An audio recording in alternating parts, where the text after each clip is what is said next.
आ,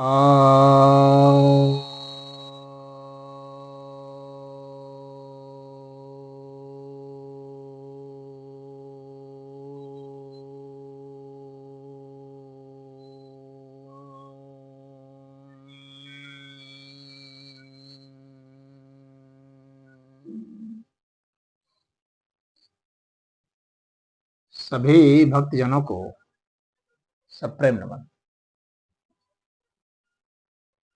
भक्तों, आज आपके समक्ष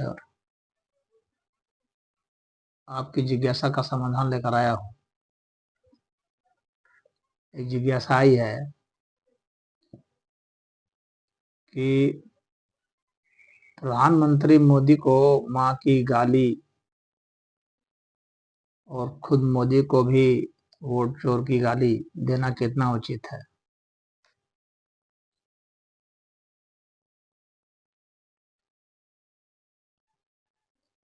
तो सबसे पहले ये बता दूं कि जब कहीं पर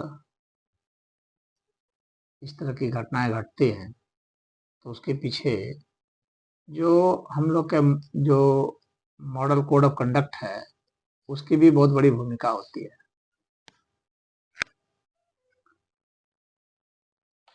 जो मॉडल कोड ऑफ कंडक्ट है, उसको अभी तक जो है हम लोगों ने वेल डिफाइंड नहीं किया है।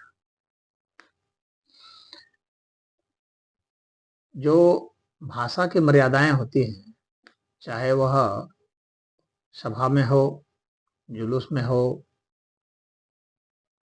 किसी सभागार में हो, या पार्लियामेंट में हो, असेंबली में हो, यानी पब्लिक लेवल पर जो है हम लोगों ने इस तरह से डिफाइन नहीं किया है। हम लोगों ने बहुत कुछ स्वेच्छा पर छोड़ दिया है। तो इसी का यह नतीजा है कि विचारों की अभिव्यक्ति की स्वतंत्रता और गाली गलौज करने की स्वतंत्रता, इसमें अंतर नहीं किया गया है। और कोई जिम्मेवारी भी नहीं थोपी गई है कि ऐसा होने पर किसके साथ क्या होगा।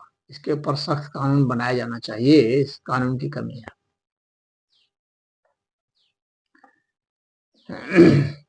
आरोप लगाना, आरोप सिद्ध नहीं होने पर उस पर जो है किसी तरह का मुकदमा हो, इस तरह की कोई बात ही नहीं। निर्वाचन आयोग ने कहा भी कि भाई क्षमा मांगिए या तो सिद्ध कीजिए, तो न क्षमा मांगी न सिद्ध किया, तो निर्वाचन आयोग कुछ भी नहीं कर पाया। तो इस तरह से ये तो टूथलेस ऑर्गेनाइजेशन हो गया, संवैधानिक संस्था होकर के। कोई वह नियम बना ही नहीं है कि अगर इसके खिलाफ ऐसे आप आरोप लगाते हैं और आप नहीं कर पाते हैं तो आपके खिलाफ यह जो है कार्रवाई होगी। तो इस संबंधित जो है कोई धारा नहीं बनाया है, कोई कानून नहीं बनाया। ये सबसे बड़ी दिक्कत है।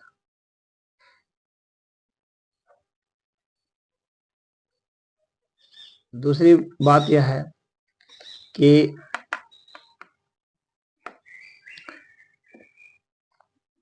किसी के लिए अपशब्द बोलना,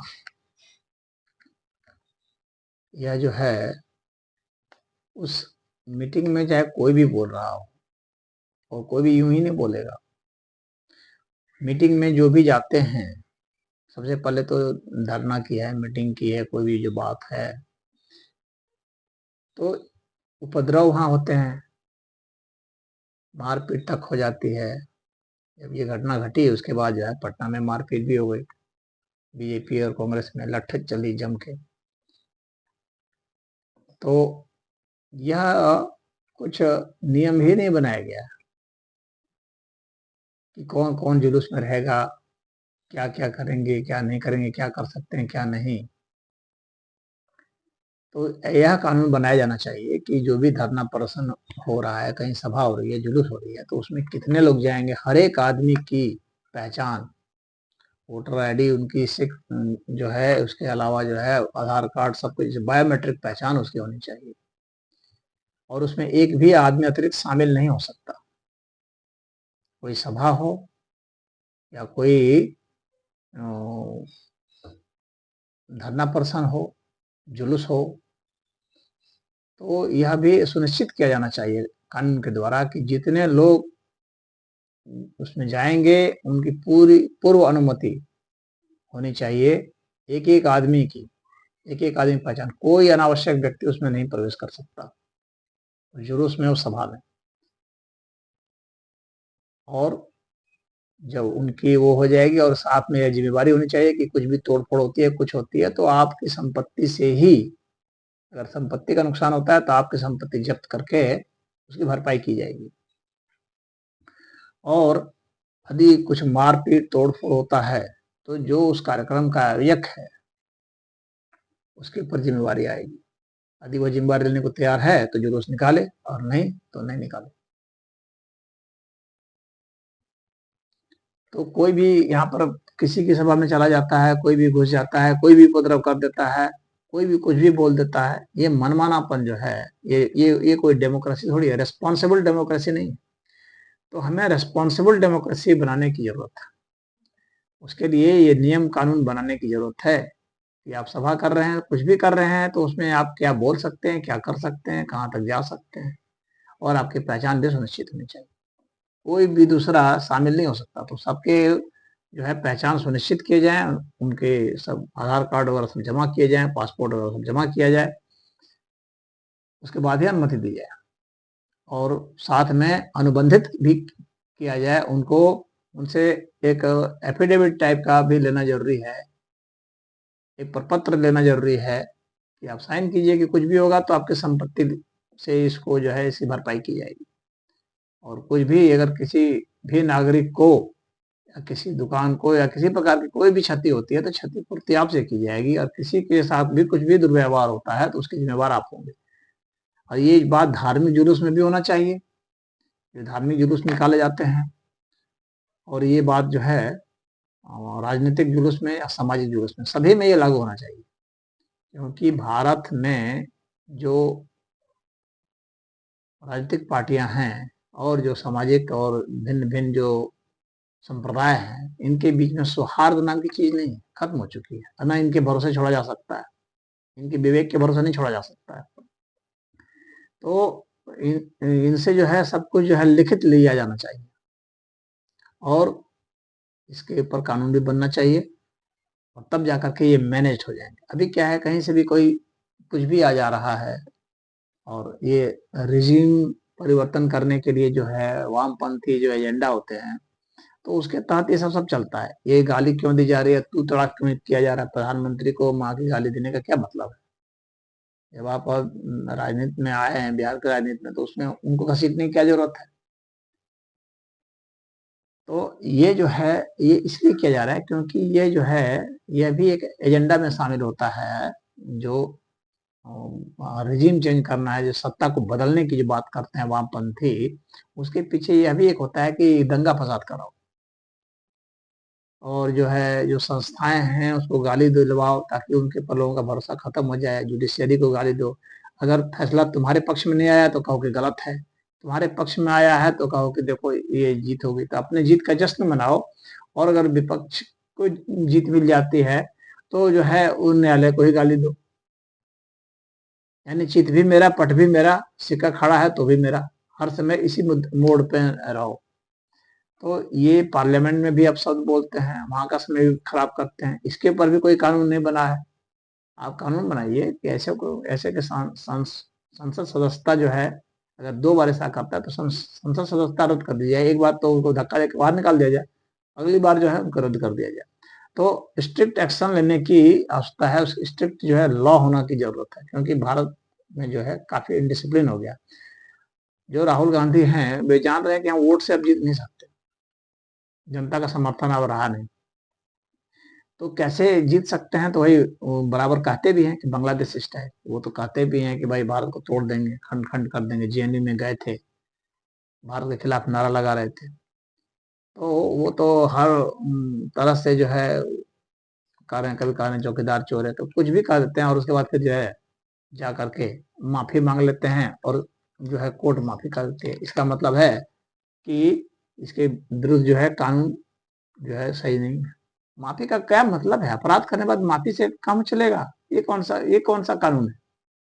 अगर किसी ने अपराध किया है, अगर वो अपराध की श्रेणी में आता है, तो उसके लिए तो एक ही उपाय है और वह है दंड। तो अन्य के लिए आप कुछ और करेंगे, और नेता के लिए कुछ और कानून करेंगे, तो ये तो होता नहीं है। तब तो कोई भी मर्डर कर दे किसी कार का है कि मुझसे गलती हो गई, क्षमा मांगता, हो गया। तब तो फिर इस तरह से छोड़ दिया जाए सब। कोई चोरी कर ले, उसके बाद कह दिया जाए मैंने गलती कर दी, माफी मांगता हूँ, फिर उसको छोड़ दे। तो ये तो कोई न्याय संहिता की बात तो नहीं है। न्याय में तो दंड का स्थान होता है, तो दंड दिया जाना चाहिए। तो ये सब जो है इस तरह का ही कार्य करते हैं। ये जानबूझ के सोचते हैं कि ऐसा इस तरह से पुश करो, इस तरह से गाली गलौज करो, ताकि एक ना एक दिन बुखला करके तो वो आवाज उठाएगा, झगड़ा करेगा और दंगा फसाद फैल जाएगा। इनका मुख्य जो है एजेंडा यही है। ये तो इस तरह से करते हैं, हस्ताक्षर कैंपेन करेंगे, जुलूस निकालेंगे, धरना देंगे, ढोल बजाएंगे और सामाजिक विभाजन कराएंगे, दंगा फसाद कराएंगे, सभी संस्थाओं को बेकार कहेंगे, बेरोजगारी का नारा लगाएंगे। अरे तुम नारा बेरोजगारी का नारा लगा रहे हो तो क्या तुम्हारे यहाँ तुमने जिस राज्य में शासन किया है और भारत पर भी तुमने शासन किया, तो क्यों नहीं रोजगार को ले आए? क्यों नहीं बेरोजगारी खत्म कर दी? और दुनिया में कौन सा ऐसा देश है जिसने बेरोजगारी खत्म कर दी?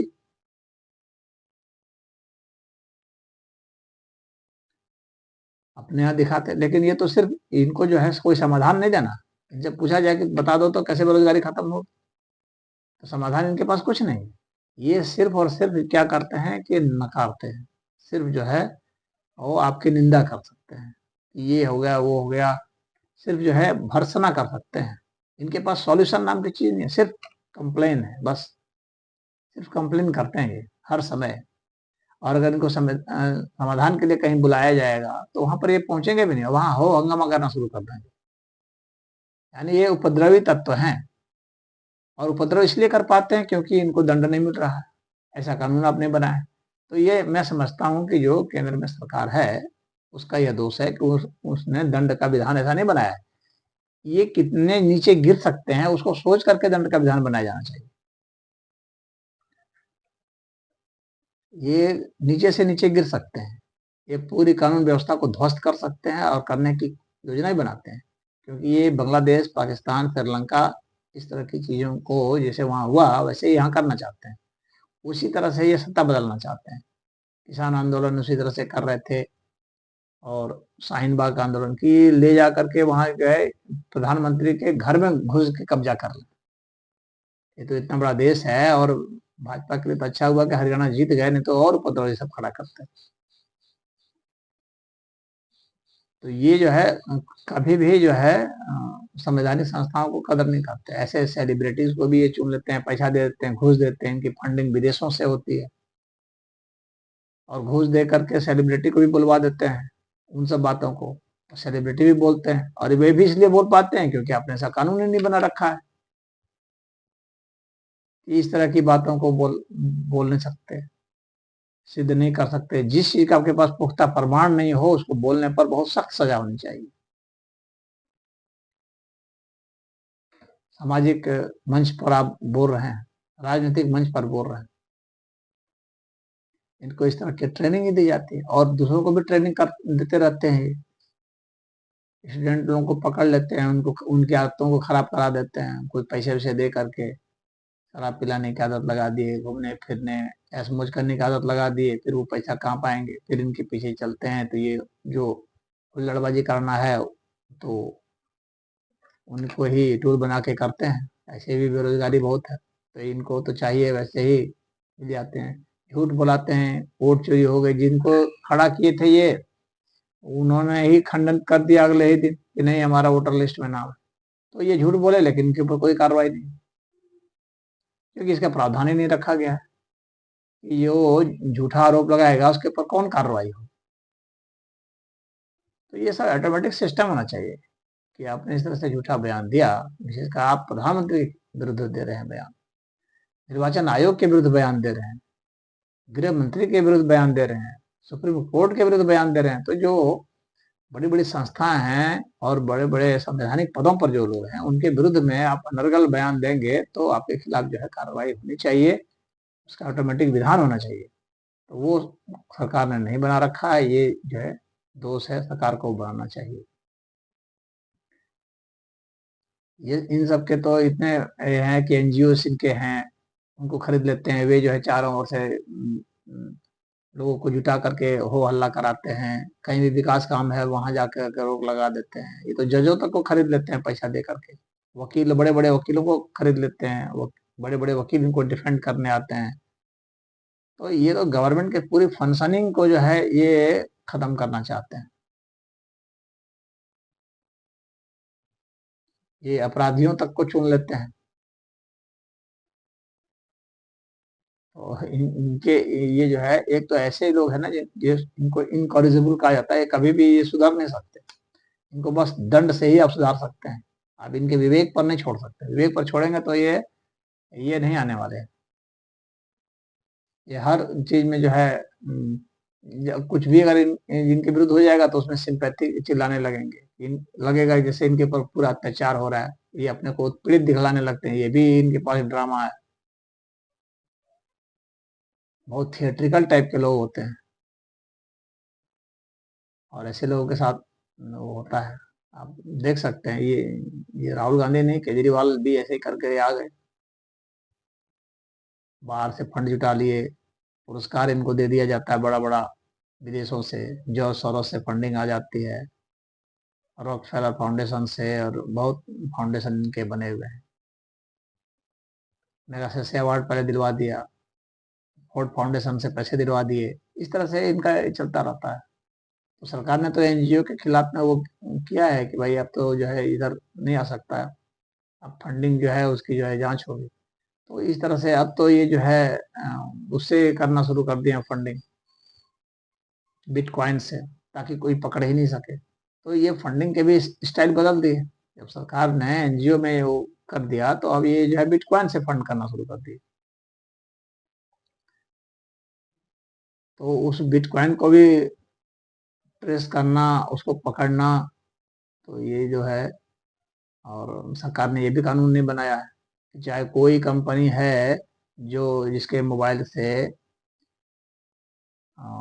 जो लेन देन होता है तो उसको भी दिखलाना पड़ेगा, ये सिस्टम होना चाहिए, अन्यथा आप यहाँ कर ही नहीं सकते, उसको बंद कर दिया जाए। इस सरकार के कानून न बना पाने की ये सरकार को धड़ाधड़ कानून बनाना चाहिए, तब जा करके ऐसे लोग कंट्रोल में आते हैं। सदैव जो है इनके हर समय देखेंगे, हर 2-3 महीना पर इनके नए नए जो स्टाइल से ये आ जाते हैं, नए नए मुद्दे उठा करके, सब झूठे फूसे मुद्दे, जिस चीज का प्रमाण नहीं है वो, अरे भाई उठाओ आवाज ठीक है, लेकिन उसका प्रमाण तो हो, सिद्ध तो कर सको, लेकिन कहीं सिद्ध नहीं कर सकते, बस इनका है कि बस हल्ला गुल्ला करते रहो हर समय।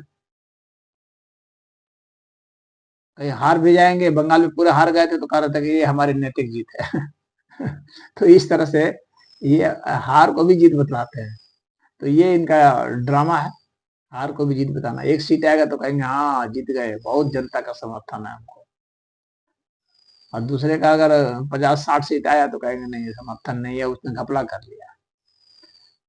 इनका जो है तो वो सही होता है, दूसरे का घपला हो जाता है। तो इस तरह की बातें जो करते हैं, और इनके ऐसे ऐसे कुछ पत्रकार भी हैं जो कि इनके कहे पर ऐसा करते हैं, उनके खिलाफ में भी कार्रवाई का कानून बनाया जाना चाहिए। तो ये मैं समझता हूँ कानून की कमजोरी है, नहीं तो ऐसे उपद्रवी तत्व उपद्रव करते ही नहीं, गाली गलौज करते ही नहीं। अगर आप कानून बनाए होते कैसे गाली देने पर तुरंत जो है, हालांकि एफआईआर हुआ है उसको, लेकिन वो एफआईआर जिसने गाली दिया उस पर हुआ है, लेकिन जिसने सभा कराई उस पर तो कुछ नहीं हुआ। जबकि वो उसी का आदमी है। तो कितने लोग ऐसे आदमी को ला के रखते हैं कि अब बताते हैं कि गाली देना। किसान आंदोलन जब हो रहा था तो वहां पर तो कहा जा रहा था, खुलेआम कहा जा रहा था कि भाई जो मोदी को गाली देगा उसी को मंच दिया जाएगा, भर भर के गाली देना, जब के गाली देना। तो वहां पर तो मंच पर जो है खड़ा होने की शर्त ही दी गई थी कि मोदी को गाली देना। तो इस तरह से जो बात है, तो अब या तो जैसे जो सरकार है, मोदी की सरकार है, तो वो ये सोचते होंगे कि भाई हमको गाली देंगे, मुझे गाली तो सुनना है, इससे जो है सहानुभूति मुझे मिलेगी, मैं अब उसकी तरफ से बात कर रहा हूँ। तो इनकी ये फीलिंग है कि जितनी इनको गाली मिलेगी उतना वोट इनको बढ़ेगा, इस वजह से भी कार्रवाई नहीं करना चाहते हैं। तो फिर गाली सुनते रहिए, जब कार्रवाई नहीं करना चाहेंगे तो गाली सुनते रहिए, ये सुनाते रहेंगे। और मोदी जी सोचते हैं कि मैं गाली से इम्यून हूँ, तो लगातार जब तो इस तरह से वातावरण जो है ये पॉइजन हो जाता है। अगर मोदी जी गाली से इम्यून है तो उनके क्या समर्थक भी इम्यून है, क्या उनके सहयोगी भी इम्यून है? तो सब लोग गाली सुनते रहो, गाली देते रहेंगे, फिर चप्पल जूता मारेंगे, वो भी खाते रहो, मारपीट से भी इम्यून हो जाओ। तो ये तो कुछ कुछ बोलते ही रहेंगे, लेकिन इससे समाज में जो है विष घोला जाता है और सौहार्द नष्ट हो जाता है, और इसके कारण जो है फिर अंत में ये मारपीट की नौबत आ ही जाती है। क्योंकि कोई गाली एक लिमिट तक ही बर्दाश्त करता है, फिर कब तक करेगा? भद्दी भद्दी गंदी से गंदी गाली बोली जा सकती है जब आप कुछ कार्रवाई नहीं करेंगे तो। और राहुल गांधी के खिलाफ कार्रवाई नहीं करते हैं, सोचते हैं कि ये राहुल गांधी जो है हम लोग का ही काम कर रहा है, ये तो है असली मुद्दे की चर्चा ही नहीं कर रहा है, कोई समाधान की बात ही नहीं कर रहा है। तो ये लीड कैसे करोगे? लीडर वो होता है जो समाधान कुछ लाता है। जब समाधान लाता है तो वास्तव में जनता उसके पीछे चलती है। तो इनके पास समाधान है नहीं, अनर्गल सिर्फ जो है गाली देना, बस निंदा करना, यही है इनके पास मुद्दा। तो मोदी सरकार सोचती है कि इससे हमको फायदा है, इससे हम जीत जाएंगे, क्योंकि ये समाधान तो दे नहीं रहा है, तो इसलिए उसके खिलाफ कार्रवाई नहीं कर रहे। लेकिन इससे जो है वातावरण प्रदूषित हो जाता है, देश का माहौल, राजनीतिक माहौल गंदा हो जाता है, मनुष्य की भाषा बिगड़ जाती है, सभ्यता संस्कृति बिगड़ जाती है, बहुत लंबा इसका प्रभाव होता है, सामाजिक दुष्प्रभाव होता है इसका। बात सिर्फ राजनीतिक लाभ हानि की नहीं, समाज में गंदी भाषा का प्रचलन हो जाना और उसके आधार पर फिर जो है मारपीट हो जाना, ये बहुत है। ये स्त्रियों के प्रति भी दुर्व्यवहार है, क्योंकि गाली का टारगेट सदैव स्त्रियों को बनाया जाता है। तो स्त्रियों के प्रति अश्लील और भद्दी बातें करना यह उचित नहीं है। तो ये स्त्रियों को सदैव टारगेट पर रखा जाता है, हाशिए पर रखा जाता है। जाहिर सी बात है समाज में स्त्रियों के प्रति दुर्व्यवहार इसलिए बढ़ता जा रहा है। तो ये लोग तो ये सोचते हैं किसी तरह से जो है सरकार को गिरा दिया जाए, हम कब्जा कर लें, हम सरकार चलाएं, देश को लूटें।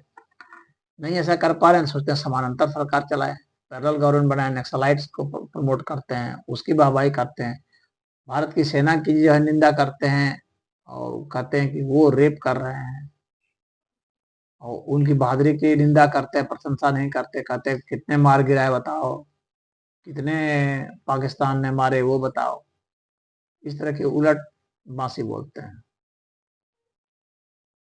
तो तो ऐसों के खिलाफ जो है कार्रवाई करने का जो देश विरोधी बयान देते हैं, तो सेना के विरुद्ध जो बोलता है तो उसका केस सिर्फ सेना, ऐसा कानून बनाया जाना चाहिए कि वैसे को सिर्फ सेना के कोर्ट में उनका मुकदमा चलेगा, सिविल कोर्ट में नहीं चलेगा। सेना के विरुद्ध जो बोलेगा उसको ऐसा कानून बनाया जाना चाहिए कि उसको सेना घसीट के ले जाएगी और वहां उनका इलाज करेगी, चाहे वो कोई भी हो। तो इस तरह से कड़े कानून बना करके इनको ठंडा किया जा सकता था, लेकिन अभी नहीं बना है, तो मैं समझता हूँ कि ये एक बहुत बड़ी गलती है। तभी ये सेना के विरुद्ध भी बोल पाते हैं